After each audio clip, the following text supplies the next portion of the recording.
E aí?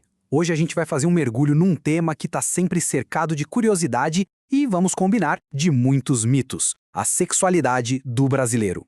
A ideia aqui é deixar os clichês de lado e entender o que a ciência, os dados e as histórias de verdade contam sobre os nossos desejos e as nossas relações. Então, para começar, fica a pergunta que vai guiar nosso papo. Afinal, do que é feita a nossa vida íntima? Nossa análise hoje vai tentar desvendar as várias camadas disso. A história, as fantasias que moram na nossa imaginação e as dinâmicas dos relacionamentos hoje em dia. Bom, nossa primeira parada é na história.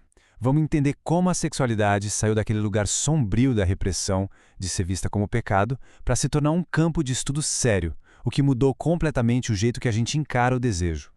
Pois é. Por muito tempo, principalmente por conta da influência cristã, o desejo sexual era visto como algo perigoso, sabe? Uma tentação que precisava ser controlada a todo custo. Era quase como um inimigo interno que tinha que ser domado para não tirar as pessoas do caminho certo. E aí a ciência entrou em campo e mudou o jogo. Em 1966, Masters e Johnson fizeram uma revolução lá fora, mapeando a resposta sexual humana. Mas aqui no Brasil a gente tem uma figura fundamental nisso, a doutora Carmita Abdo. Olha que incrível, já em 73 ela percebeu que a maior angústia dos estudantes da USP era sobre sexo. E essa percepção a tornou uma pioneira, o que levou a estudos gigantescos como o Mosaico Brasil, que nos deram um retrato real e inédito da nossa intimidade. Agora a gente entra num território super particular e fascinante, o mundo das fantasias. O que será que os estudos mais recentes contam sobre os desejos que moram na nossa imaginação, hein? Olha só esse número, 51%. Ele representa nada mais nada menos que a fantasia sexual mais comum entre os brasileiros. Algum palpite? Exatamente, mais da metade dos entrevistados numa pesquisa de 2022 apontou sexo a três como sua principal fantasia. Isso mostra como esse desejo, que muitas vezes é tratado como um tabu, na verdade está bem presente no imaginário de muita gente. Agora, olha que interessante quando a gente foca no imaginário feminino. A principal fantasia é a busca pelo novo, pela aventura, mas logo em seguida aparecem o desejo por um estranho, as dinâmicas de poder e a curiosidade por relações com pessoas do mesmo sexo, ou seja, é um universo de desejo super diverso. E aqui vale a pena a gente fazer uma distinção importante. Uma fantasia é tipo um filme na nossa cabeça, um roteiro mental que não precisa acontecer de verdade. Já o fetiche é outra história. É uma atração muito específica por algo concreto, um objeto ou uma parte do corpo que funciona como um gatilho poderoso para a excitação. E por falar em realizar desejos, vamos explorar uma prática que desafia o modelo tradicional. O swing é uma forma de não monogamia que é consensual, baseada em regras claras e no acordo do casal para se relacionar sexualmente com outras pessoas. Mas pode esquecer os estereótipos. As pesquisas mostram que o perfil de quem pratica swing no Brasil, em geral, é de pessoas com alta escolaridade, boa renda, casadas, com filhos e carreiras estáveis. E as motivações vão desde a pura curiosidade até a vontade de fortalecer a parceria e sair da mesmice. E esse depoimento aqui de um participante de pesquisa é a prova disso.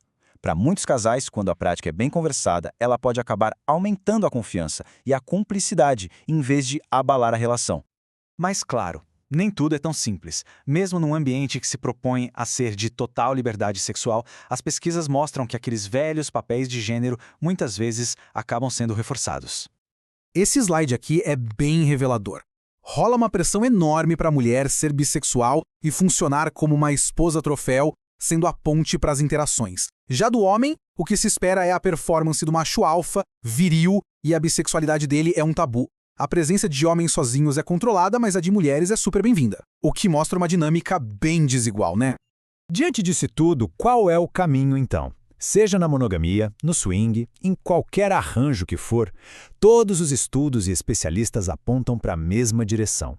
A chave para uma vida sexual mais saudável e satisfatória é a comunicação. A fala da psicóloga Ana Paula Nascimento resume isso perfeitamente. O diálogo aberto sobre o que se quer, o que não se quer, quais são os limites, é isso que garante o conforto e a satisfação para todo mundo. É a base de tudo. Então, como ter essa conversa na prática? Os especialistas dão umas dicas. Primeiro, criar um ambiente seguro, um momento tranquilo. Começar de leve, sem impor nada. Fala sempre na primeira pessoa. Eu sinto, eu gostaria. Ouvir com atenção a outra pessoa. E se forem experimentar algo, ir com calma, respeitando os limites de cada um. Não é uma negociação, é uma partilha. No fim das contas, o que essa nossa análise toda nos mostra é que não existe uma fórmula mágica, uma receita de bolo para o prazer. O grande segredo está na parceria, na disposição de explorar junto, de construir as coisas, sempre com muito diálogo e respeito mútuo. E para a gente terminar, fica a reflexão. E se o caminho para o prazer mais intenso não estiver em nenhuma técnica ou fantasia específica, mas simplesmente no poder de uma boa e honesta conversa?